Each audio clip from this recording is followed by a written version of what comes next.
The man I see just before sleep. A minute before I fall asleep, I have noticed that my thoughts go irrational.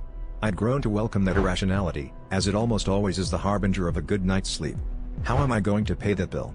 I would think in one moment. And in the next, I decided to invest in luxury yachts. I could see those yachts, despite never having been near one in real life. Then my thoughts before falling asleep started to center on the man.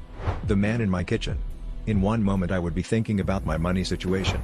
And in the next, I knew his penetrating eyes were able to see through the wall and into the bedroom where I was just falling asleep. I learned that irrational thoughts like these are called hypnagogic imagery. I was living alone at this time, so the man I saw before falling asleep was just hypnagogic and not real. Or so I thought. After a few weeks of the man figuring intensely before sleep, I had grown increasingly nervous about bed, and just like that, I had developed a bad case of insomnia. Instead of sleeping, I started taking nightly walks.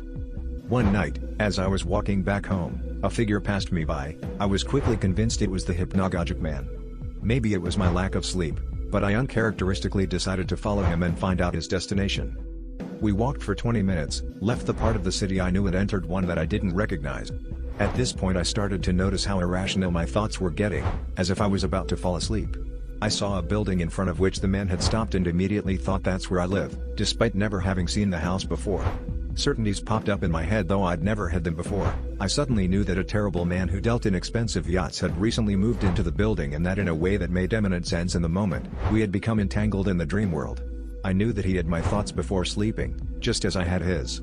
He didn't know how to pay his bills, or fight his loneliness. And he welcomed those thoughts, because he knew they would bring him sleep. In a sense, I was the one bringing him to the dreamland. I felt frightened when I understood that he had been in my apartment on several occasions, just as he had with other young men before killing them. In fact, I realized, still in that lull of almost sleeping, I was his first murder victim. He had recently started to visit my now derelict apartment to get high on the memory of the first kill. With my murderer turning to smile at me, I now knew I would always be his and never more my own, and so I felt myself drifting off to sleep.